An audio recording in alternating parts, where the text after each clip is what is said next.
Crawford, and we're going to be talking about the opportunities that are available for buyers and sellers, as well as what you need to know about home ownership. Marshall is the CEO and president of the Nashville Housing Fund, as well as Nashville's most admired CEO. I'm going to let him talk a little bit about himself before we get started. Marshall? Talk a little bit about myself, or you want to hear more about the housing? About the housing fund, yes. Sounds good. Thank you, Latanya. I appreciate this opportunity, and thank you for all that you do for the community as well, and able to put individual into homes. Home ownership is very important and dear to my heart. Let me just give you a little background of the Housing Fund. The Housing Fund's been around since 1996. We were created as the Nashville Housing Fund, but realized that we serve more than just Nashville. We actually serve the entire state of Tennessee. And so we dropped the Nashville part of it, and now we're just known as the Housing Fund. We have been doing home ownership since 1996, more importantly, providing down payment assistance to individuals and helping create home ownership. Interesting enough, in 1996, we were talking about an affordable housing crisis. And here we are in 2020, still talking about affordable housing crisis. So I don't think we have accomplished our mission to the fullest extent of really trying to ratify, the affordable housing issues. But the Housing Fund has been able to serve so many people through down payment assistance that we actually started providing loans to developers as well who wanted to build affordable housing and serving them.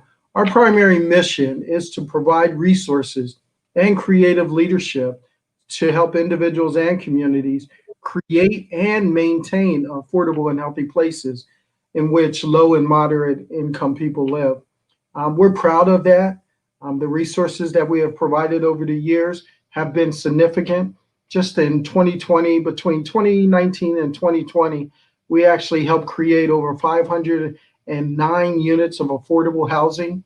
We funded about $6.7 million in loans to individuals and developers, and leveraged that with our partners about $71.3 million in lending capital to be able to preserve and create those particular units. To date, the Housing Fund has helped over 3,500 first-time homebuyers get into homes with our lending partners, which was about $47 million in loan capital. And when you combine that with our development lending, we've actually lent about $75 million to create and maintain affordable housing throughout the state, which has leveraged about $400 million in lending capital across the state. So we're really proud of what we have done, but we know that there's more that needs to be done as well. Wow, those are some big numbers. So congratulations in that success. 2020, we know, has been a very hard year, a very different year for us all. But things didn't slow down. Things didn't slow down in 2020. Things just had to change. We had tornado, we had COVID, we had a bomb here in Nashville. So we have overcame several obstacles and things that have really just shaken the community. But our buyers, our sellers have still been proven to be strong and trying to get things together to continue to move forward. And we have. But what do you think are some things that the community, as a buyer, or as a seller, that we need to know about? I find that a lot of times, prior to this year, a lot of buyers were had a lot of questions, but they didn't ask, so they didn't even think about that home ownership was possible. Had a lot of sellers wanting to sell, but unsure of the economy. I mean, interest rates are low. It's a great time to buy, but of course, inventory has been a problem. So, which there's been a lot of construction now. So, with everything going on, what is some advice that you could possibly give buyers or sellers that could potentially help them get over that hump and move forward into home ownership, or move forward into going ahead and going to the next step in whether selling their home and moving up? Because we have, again, growth in Nashville has not slowed down.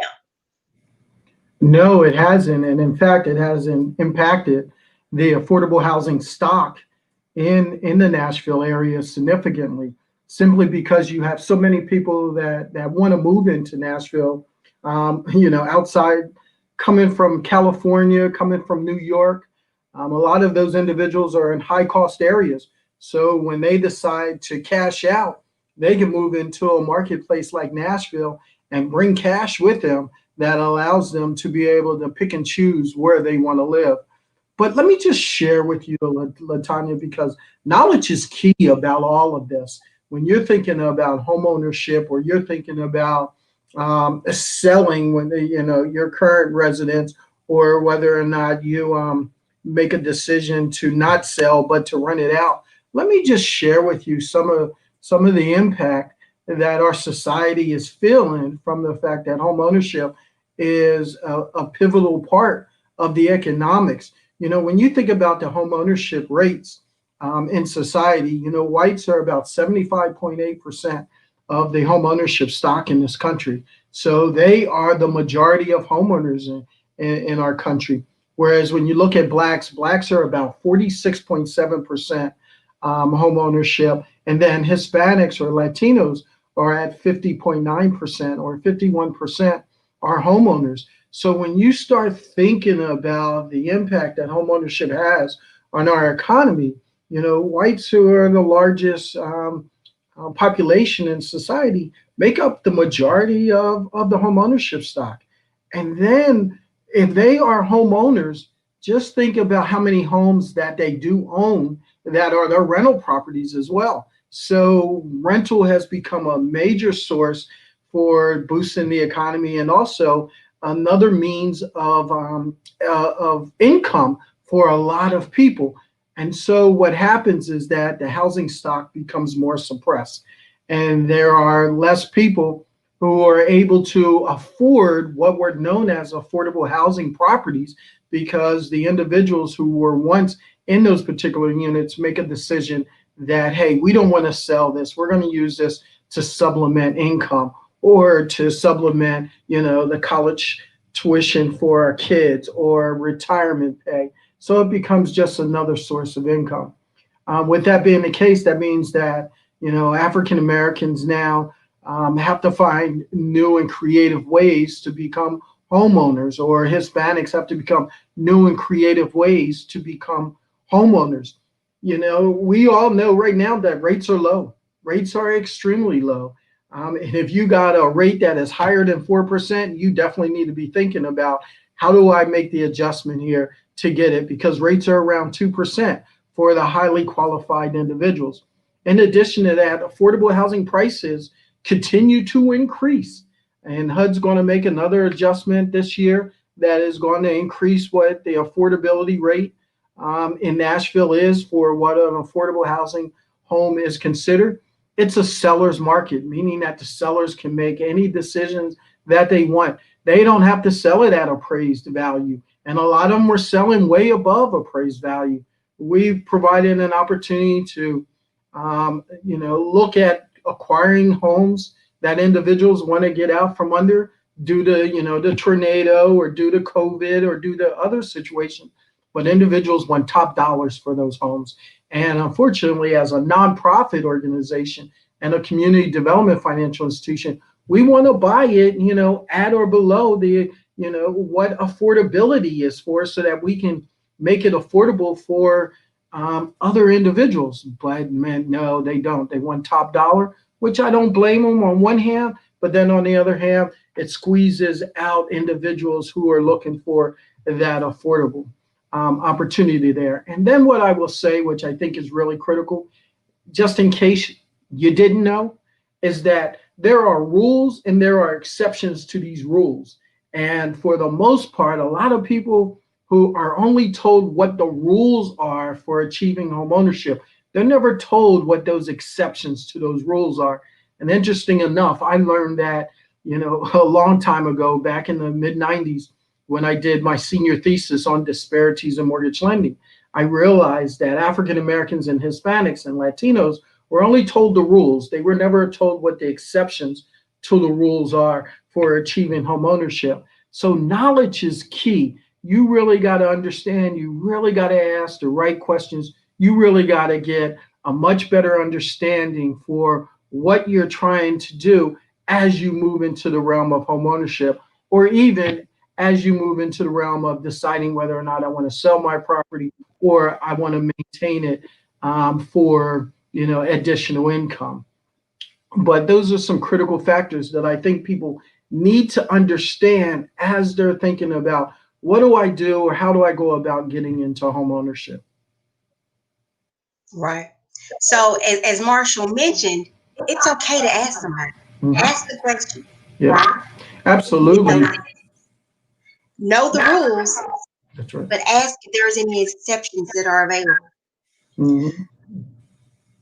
Get pre-approved, right?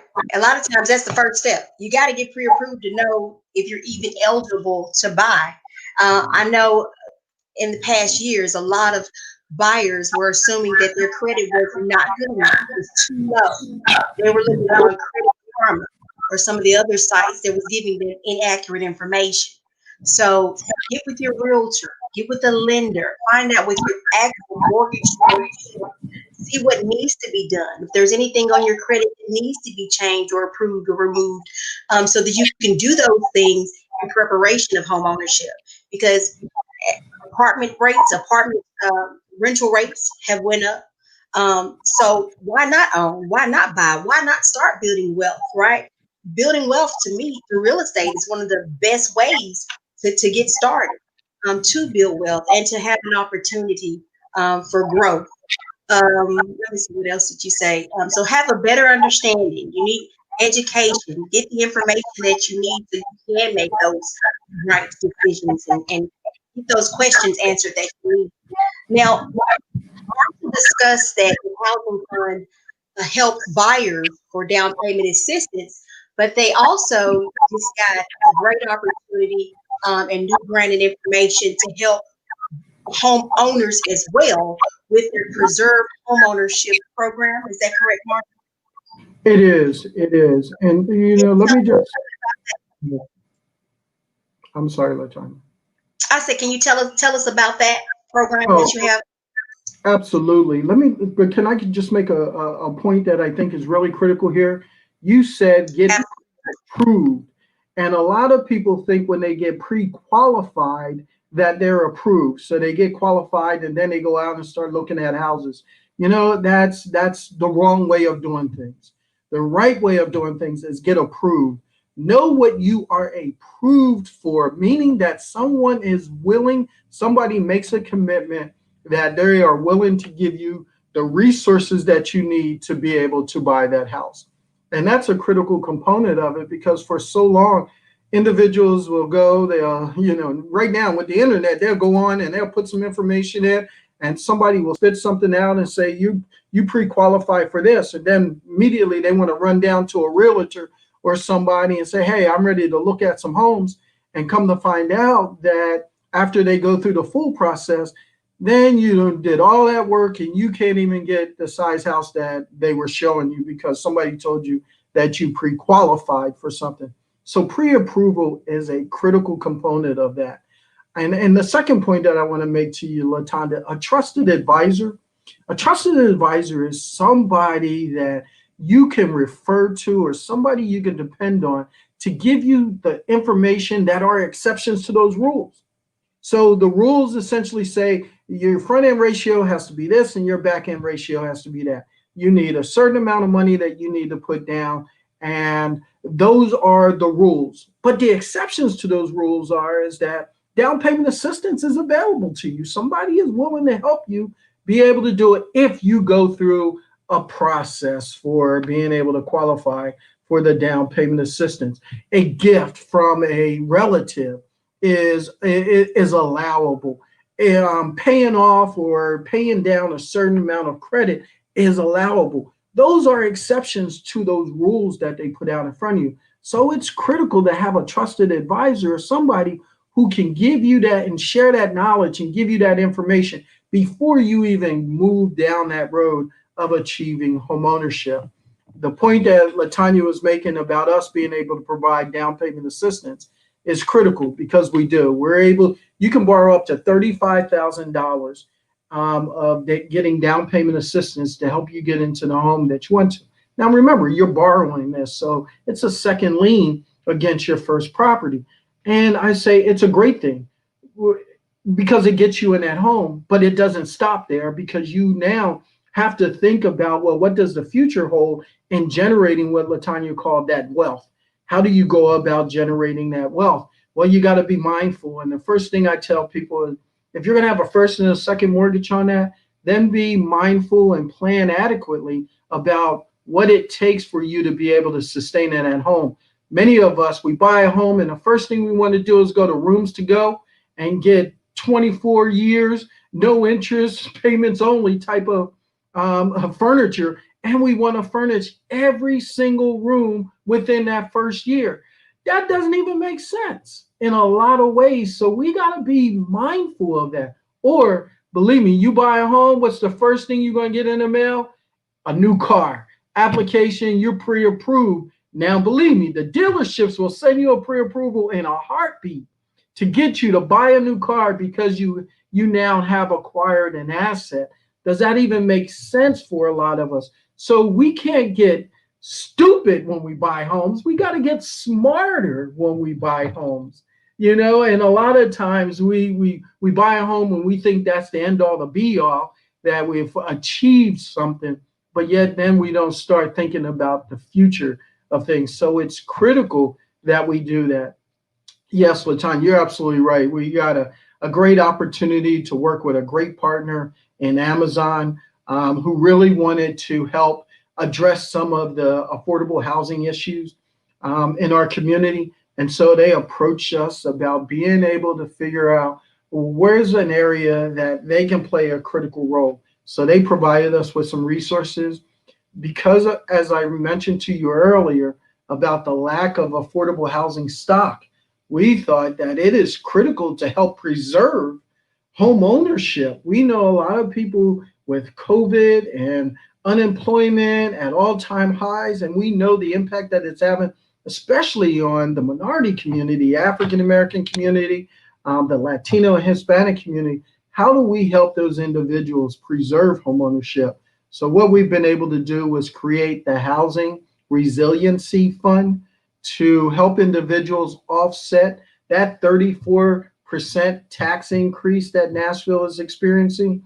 We know that property taxes have increased significantly. So we're going to offset and help individuals keep their property taxes at their 2019 rate. So we're going to pay the difference there to really make a difference in preserving the affordable housing stock in certain zip codes. Let me just be mindful. You have to live in a certain zip code. And in addition to that, you have to be owner occupied. You have to own the home and you have to live in that home to be able to take advantage of this. Again, we're trying to preserve affordable housing stock. Do you know the zip codes that are included? Oh, absolutely. The zip codes are 37013, 37206, 37207, 37208, 37211, 37216, 37218. That's basically three communities: the North Nashville community, the East Nashville community, and the Antioch community.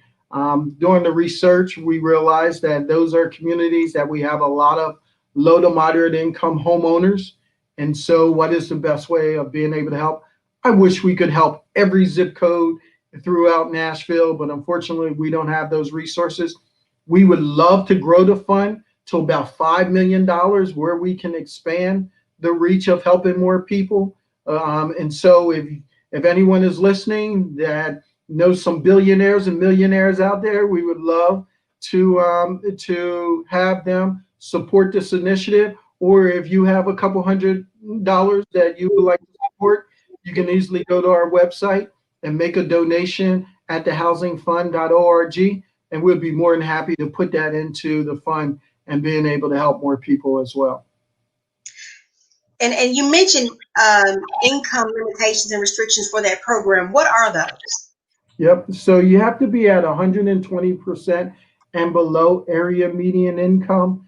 And so the reason why we put a restriction, we want to make sure that we're getting the resources in the hands of the populations that we serve. 120% and below are, your teachers and your first responders make around that income level. And then as you go a whole lot lower, we're talking about individuals. We're talking about elderly individuals that are on Social Security. We're talking about individuals that have been able to achieve home ownership, but have not increased their income level significantly. So again, we want to be able to help preserve that as well.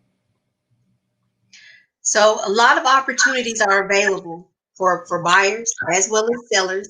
Absolutely. Again, information is key, and we're giving you the information. That's right. Interest rates are low, so it's a great time to buy, Absolutely. great time to finance if you don't want to move. It's about knowing who to talk to. I know we talked about before, lenders and things like that. If you don't have a trusted advisor, um, get you one. If you don't know who to talk to, um, reach out to us. Reach out to me. It's important for you to get your questions answered. Have someone you can trust to answer those questions. And it's not always about making money, right? Because even to refer you to someone or someone who has relationships with people who could put you and lead you in the right direction. So definitely, um, connections is important, and as Marshall mentioned, a trusted advisor is important.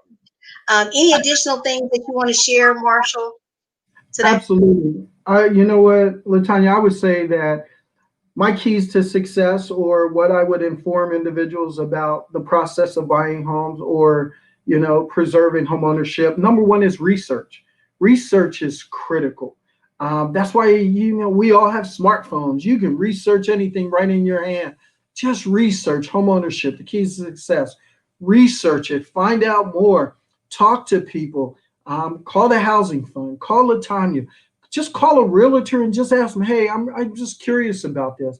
Find 3 realtors to call or 3 lenders to call and see if all of their information is about the same. You lose nothing from that, but you gain everything in doing something like that. Then once you do your research, I said the second part of this is decision making. Let your decision making be profound. Profound that it puts you in an advantage and not a disadvantage. So decision making is key. We just finished the holidays, and you know what we're always saying? Yeah, your eyes was bigger than your stomach, meaning that you ate more. You saw a whole lot of food there, and you went and you tried to eat that, and you did daggone well. Your stomach could only hold as much capacity. Well, don't let your house be bigger than your wallet. You know what? Be mindful of that.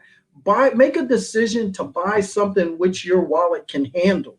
It's the same concept. The same concept. So let your decision making be profound. And then finally, what I would say is that planning is the root of all greatness. The more you plan, the better off you will be. When you plan parties, you plan reunions, you plan all kinds of stuff. So why don't you also plan for your financial future? Do a better job to plan for your future. Plan, if you're acquiring an asset, then create a will, get a financial planner, and then make sure that your future is better than your past.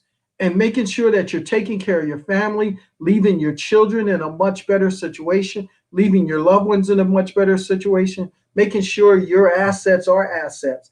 Because when you first buy a house, it's a liability. I'm sorry. It's a liability. How you take care of it ensures that it becomes an asset for the future. So you got to do it. So research, decision making, and planning are the keys to all success in life. I couldn't have said it better myself. He's absolutely right. Marsha, you are like a wealth of information and knowledge. Let me tell you, knowing people who can answer your questions and help you and guide you is so important. And also associating yourself with people who know more than you, right? So I love talking to, to powerful people who have a wealth of knowledge, because you can never learn enough or know enough, right? There's always something to know. There's new things coming out constantly. So we always have to be aware and find out information, because information is key, right, to your success.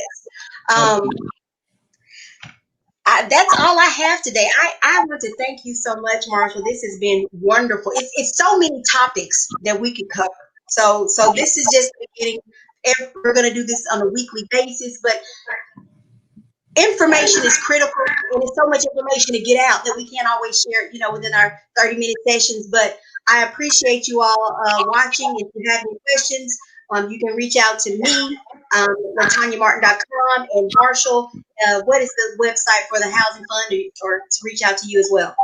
Yep, it's thehousingfund.org. You visit, take a look at all the information. You can send us an email through there, or you can go through, there's grant applications, and send an email that way also. So all the information that you need is right there on our website, or reach out to one of our loan officers, or reach out to one of our community advocates, and we'll be more than happy to steer everybody in the right direction.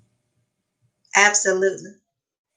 Good. Well, LaTonya, again, thank you for having me. I really appreciate the opportunity. And again, thank you for all that you're doing for the Nashville community as well. Thank you, Marshall. You're all welcome. right, you guys. I'll see you next time. All right. Thank you.